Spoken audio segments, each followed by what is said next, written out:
What is going on, YouTube? I am Lamont at large. Today I am in Deer Park, Texas. We're right about 20 minutes or so outside of Houston. I'm gonna tell you about a very dastardly story about a man who murdered his own child for insurance money. This man's name is Ronald Clark O'Bryan. He's also known as the man that ruined Halloween. Right ahead of you is Carpenter Elementary. This school has many kids in here right now that are doing all of their mathematical problems. They're studying history and English. And then when that bell rings, they'll come outside and have lunch, go back in there, do it all again. And when that final bell rings, they're running out of that door into the waiting arms of their parents. And it's gonna be another day here at Carpenter Elementary. And I bet you that there's no kids in this school right now that know that at one time 50 years ago, there was a little kid just like them waiting for that bell to ring. And his name was Timothy O'Bryan. Now, we're gonna go to October 1974. Timothy is 8 years old. Now, we were all little kids, and when October comes around, we're all thinking about a couple different things. At least I am. I'm thinking, oh goodness, Halloween is coming. And number two, it's gonna get dark earlier. Clocks are going back, and we gotta come in home a little bit earlier. So it's good and the bad, the yin and the yang. It's absolutely a beautiful and marvelous thing to be a child and have absolutely no care in the world. I'm thinking Timothy's biggest issue in life at that time was, what am I gonna dress up for Halloween? And what kind of candy am I gonna get? The carefree life of a child is something that I often yearn for once again. But unfortunately, 8-year-old Timothy O'Bryan could never fathom in his mind that October 31st, 1974, that Halloween that he was looking forward to, that he couldn't wait for his father to take him out trick-or-treating, that Halloween would be his very last. After that final bell rings, Timothy and his sister Elizabeth, they just storm out of that classroom. They are so excited because it's Halloween. What are you gonna get dressed up as? What are you gonna go as? They're probably talking to their friends who has the coolest costume, who's just gonna go as themselves, the no costume. And they're talking about all the yummy, delicious candy that they're going to have. So about a mile away from where the O'Briens lived is this neighborhood right here where I'm walking at right now. Now, I don't know about you guys, but when I was a kid, looking back on it now, I grew up pretty poor. So Halloween, like a lot of kids who don't grow up in the best of neighborhoods, your parents are gonna take you to the good neighborhood because that's where they have the good candy. If you go to the bad neighborhood, you're gonna get the bad candy. You're gonna get the candy that nobody wants. So Ronald Clark O'Bryan takes his children to this very neighborhood right now, kind of a nice, decent neighborhood, so they can get the good candy. So Ronald goes with a neighbor slash friend of his and his kids. So it's the two neighbors and both of their children. They come to this neighborhood right here. Now, by this time it's dark and everyone's house is decorated, and they're knocking on the doors, trick or treat, what have you. And they go to this one house and all the lights are out. Now, oftentimes people turn off all their lights because they don't want to get bothered with children. So they're knocking. There's no answer. And they say, let's just go on to the next house. So they go running to the other house, and Ronald stays behind. So they're already at the next house getting candy, and he comes with 5 big pixie sticks. If you don't know what a pixie stick is, it's basically a straw filled with sugar, and you kind of like bite it, rip it open, and just suck the sugar out, or what have you. So he says, oh, this house, the one that nobody answered, he gave me these pixie sticks, and these things are pretty good size.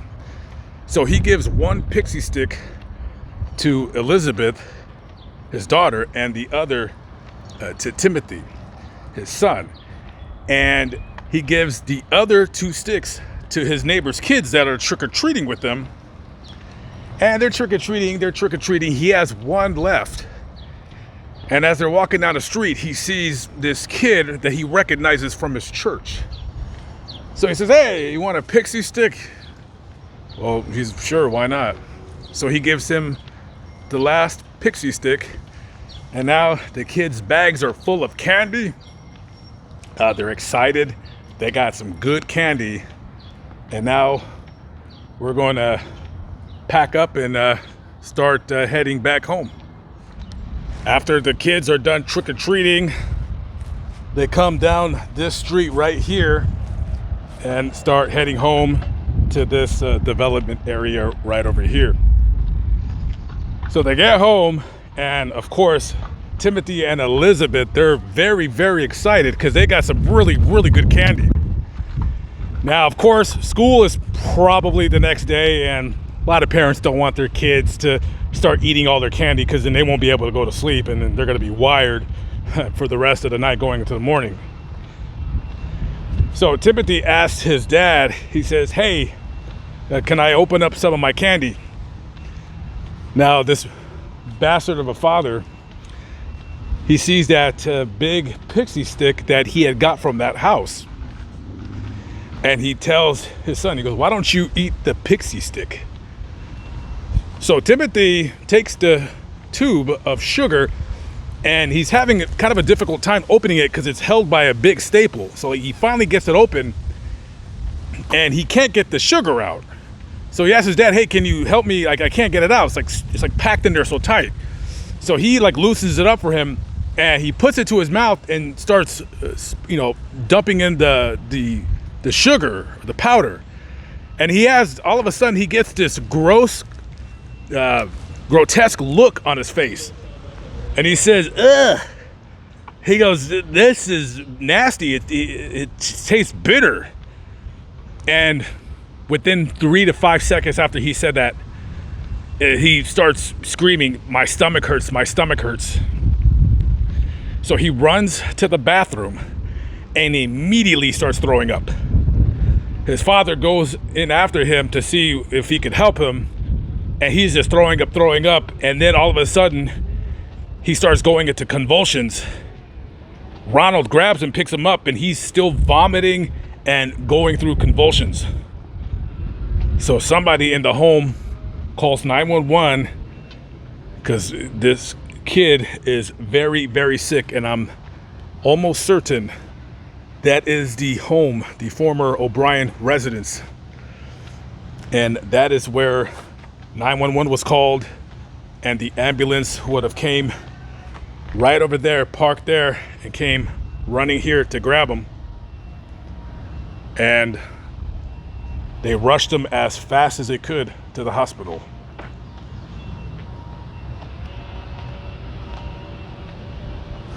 The ambulance comes racing down Southmore Avenue right there and hangs a left into this parking lot. This building right here used to be Southmore Hospital. So the ambulance brings Timothy, who now is unconscious, to the side where the emergency entrance is. They rush him to the closest emergency room, and for the next, I would say, 30 minutes or so, they're trying to save that little boy's life. Within about an hour from the time he got sick to the time he got to this hospital, he would be pronounced dead.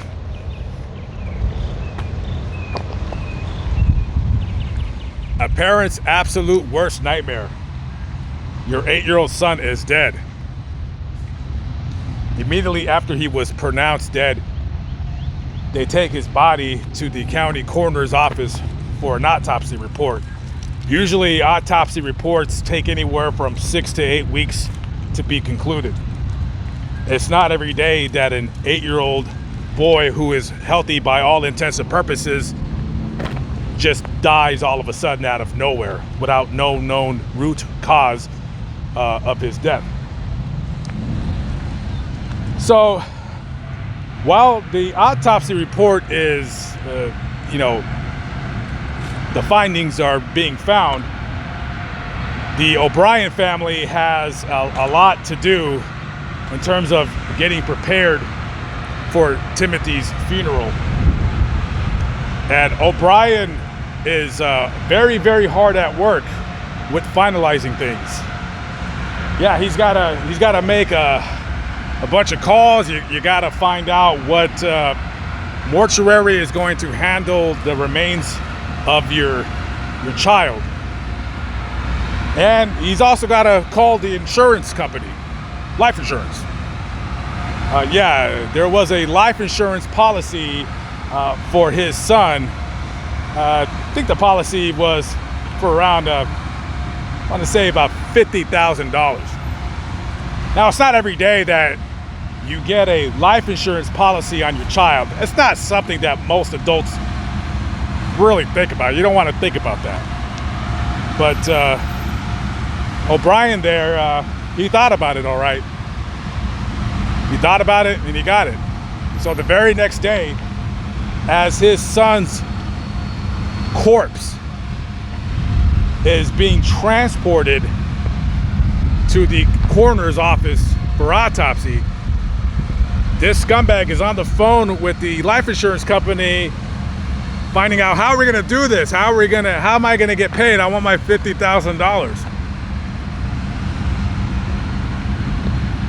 And when that autopsy report comes back out, the findings of the cause of death are revealed. Timothy O'Bryan died of cyanide poisoning. Cyanide poisoning. How the hell do you get cyanide to begin with? So immediately, the detectives, they called the O'Bryan family. And they said, well, the autopsy report came back and your son, your child, died from cyanide poisoning. It only takes a very little bit of cyanide to kill somebody. So they immediately start talking to the family. They're saying, okay, what did he eat within the last 24 hours or so before he got sick and started vomiting? So they said that the father, he takes his son trick-or-treating. And he said, well, what did your son eat? What kind of candy did he eat? And he said the only thing he ate was a pixie stick. And that when he started eating it, he said it was bitter and sour. So immediately the police are thinking, okay, we got some bastard out there who's putting poison in Halloween candy. And, he asked, okay, was there any other pixie sticks that you seen? He said, yeah, I went into a house. He gave me 5 pixie sticks and I handed them out. 1 to my daughter, 1 to my son, 2 to the kids that were trick-or-treating with us, and 1 to a boy that I recognized from church. Immediately, the detectives want to know where those other pixie sticks are. Luckily, they grabbed the pixie stick that Elizabeth had. They grabbed the 2 other pixie sticks that the other 2 kids that went trick-or-treating with the O'Bryan kids had, but they couldn't find the 5th pixie stick, so they tried looking for this kid that he recognized from church. Thankfully, just in the nick of time, they got the pixie stick from this kid. The only reason why he didn't eat it was because he couldn't get the pixie stick open because it had this heavy duty staple on it. So now they got all the pixie sticks accounted for. So now we have a problem on our hand. There is a guy somewhere in this neighborhood where the O'Briens went trick-or-treating who's handing out poisoned Halloween candy. So they immediately ask Mr. O'Brien, they say, okay, where did you get the pixie stick from? And he's scratching his head. He said, I don't know. All I remember is we knocked on his house. The lights were out. Nobody answered. So as everyone went to the next house, somebody opened the house, the door, and they handed me the 5 pixie sticks. Now, as the detectives are talking to Ronald about where he got the pixie sticks and what happened on that night, other detectives at the station are doing a little bit of a background check on Ronald Clark O'Bryan. They have a unsettling feeling about this guy. Even though he has tears in his eyes when he's crying about his child, something is not sitting right with them. First of all, they find out about the life insurance policy. Now, who gets life insurance on their children? I'm sure somebody in the comments section will say, well, I got life insurance on my children. Let me tell you something. That's not a normal thing. That is not a normal thing. Second, they start doing a little bit of a forensics analysis about his financial background. And there is a whole lot of trouble in the O'Brien household. It looks like their home is going into foreclosure. Their car is set to be repossessed.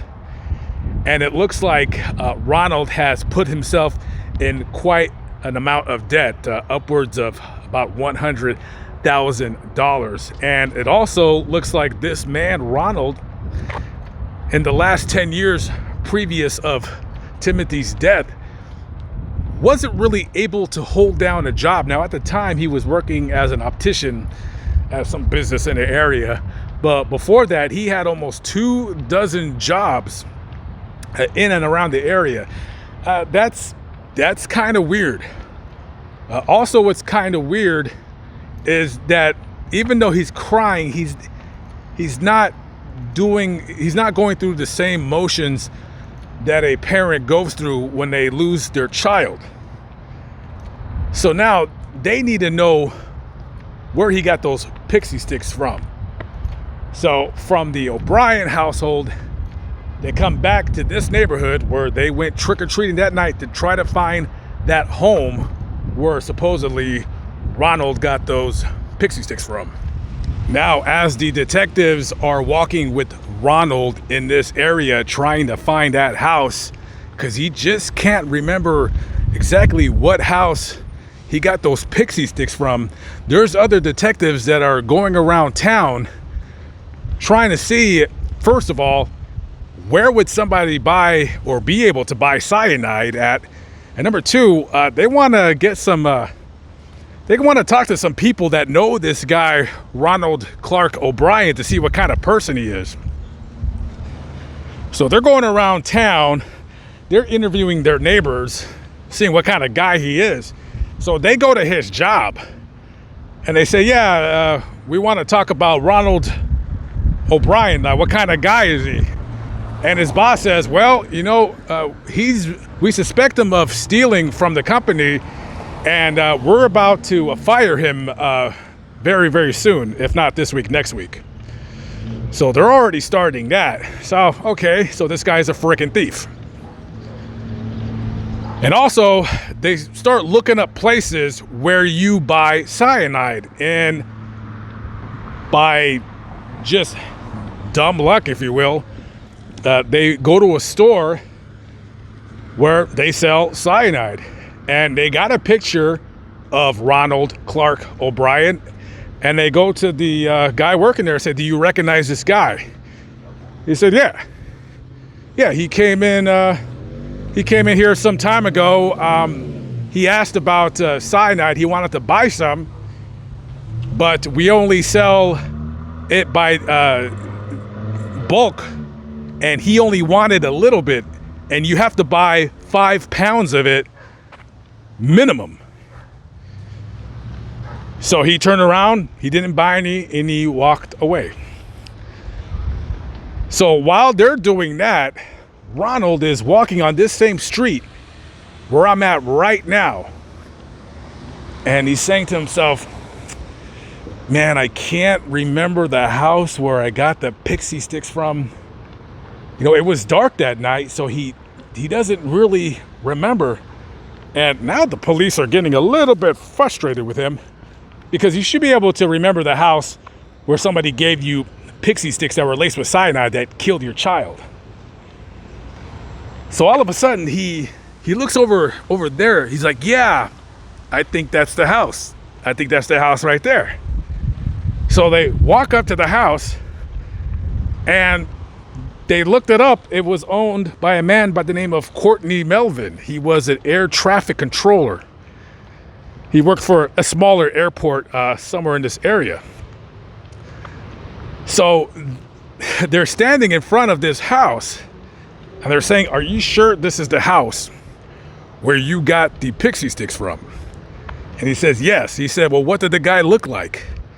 He said, I don't know. There is no lights on. And all I seen was a door opened and a hairy arm reached out from behind the door and just had these pixie sticks in his hand and just gave them to me. So you took candy from a guy who all you seen was his hairy arm with no lights on in the house. You can't describe him. And you just took it and gave it to your son. I mean, that's quite incredible.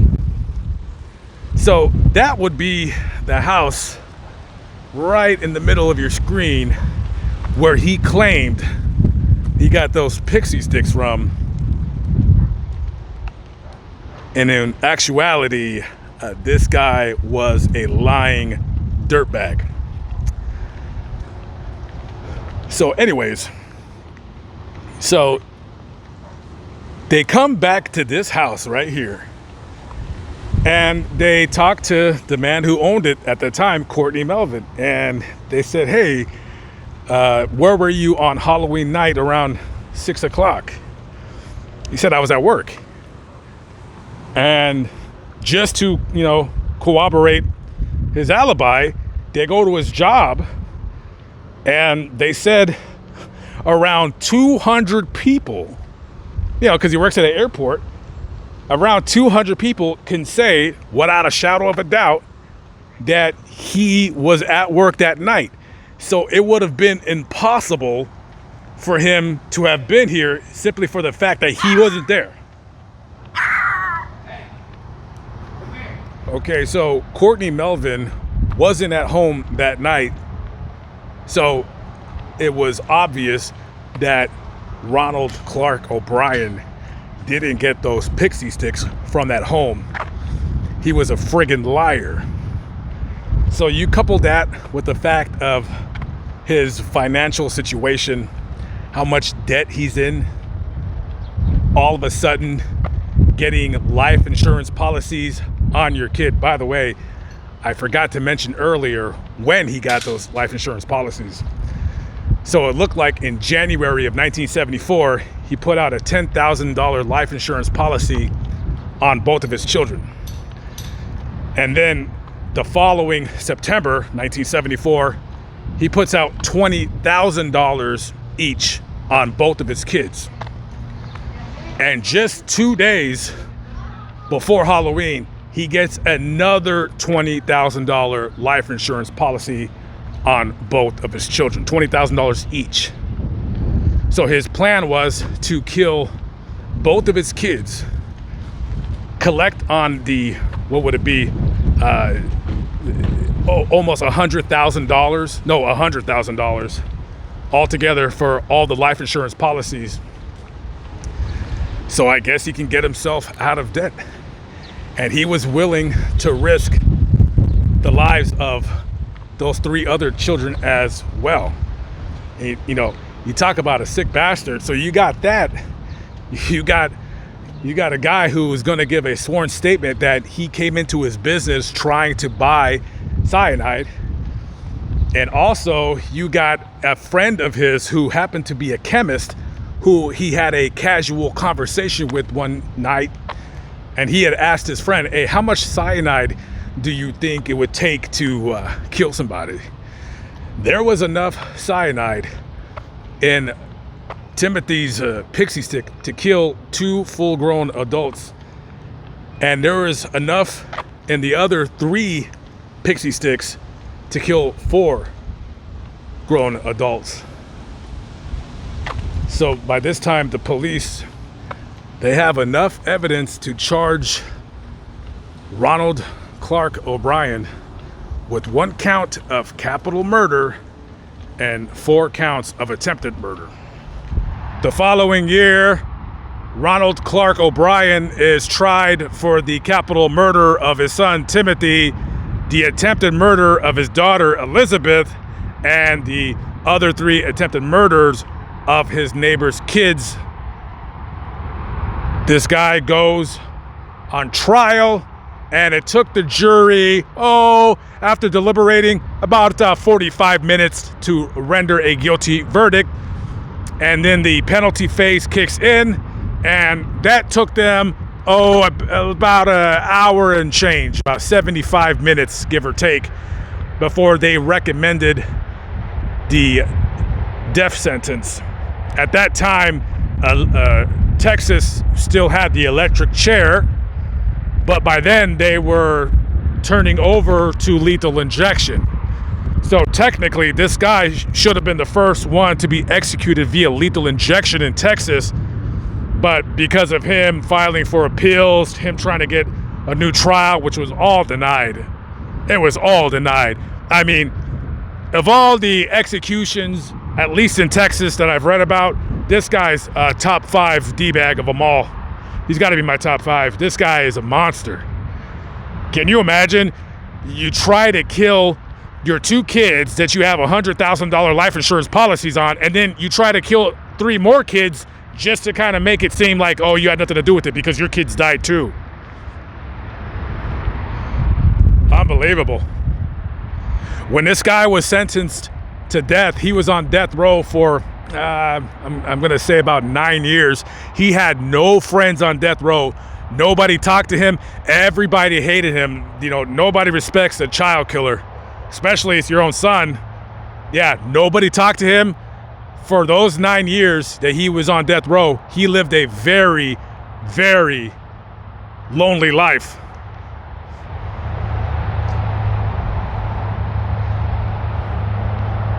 I mean, you got to imagine even murderers, quadruple murderers, triple murderers don't want nothing to do with you. The guards didn't talk to him. Nobody had anything to do with him.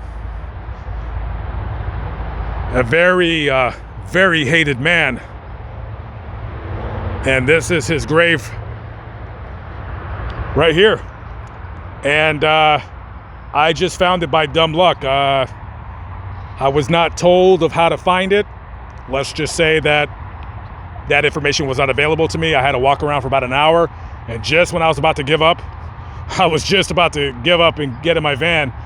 But I don't know why. I just started walking down here. I was, live on my TikTok while I was finding this grave. And wouldn't you know it, there he is. The murderer himself. He's buried next to his dad.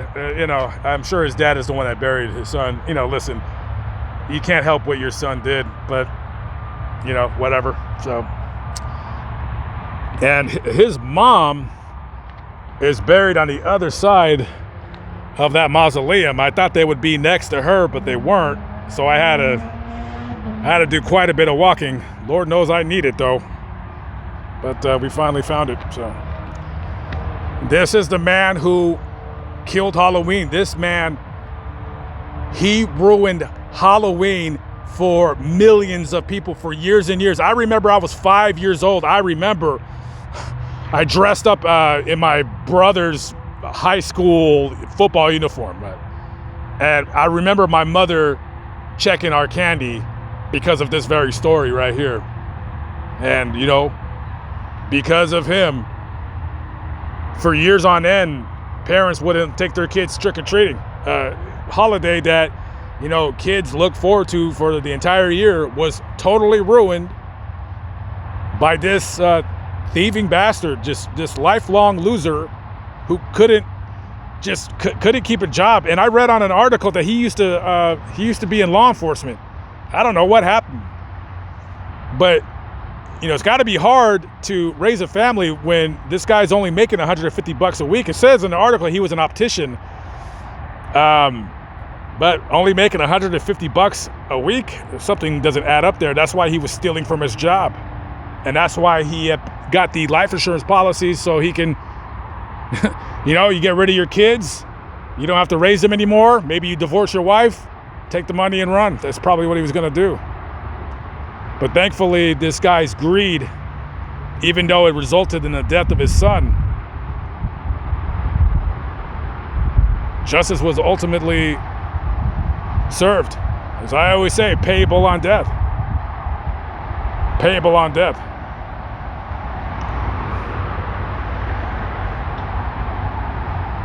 It's crazy to think his son right now would be in his late 50s.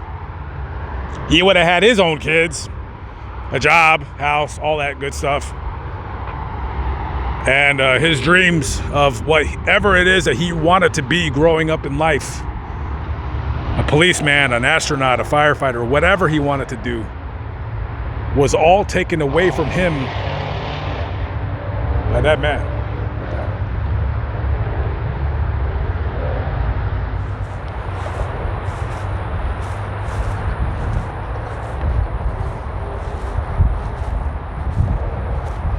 This is the grave of Timothy Mark O'Brien. This is the little boy that scumbag murdered.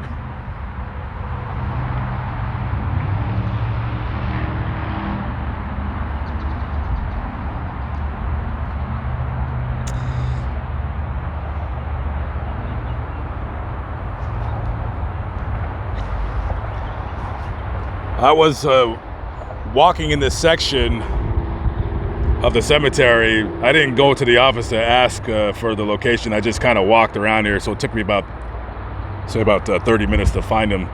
I was hoping he would be buried along with family members. There are some other O'Briens in this section, but looks like he is by himself.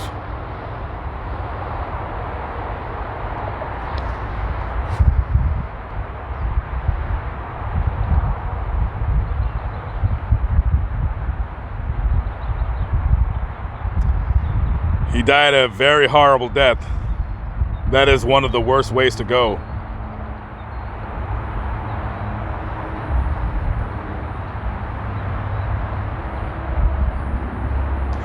Long ago, I have stopped asking why people do these horrible things, especially to your own child. I don't get it.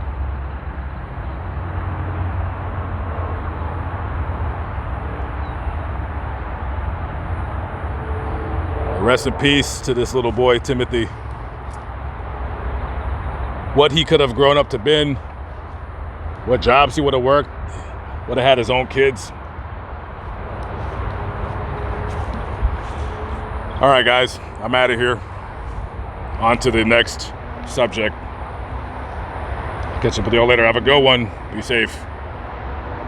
Peace out.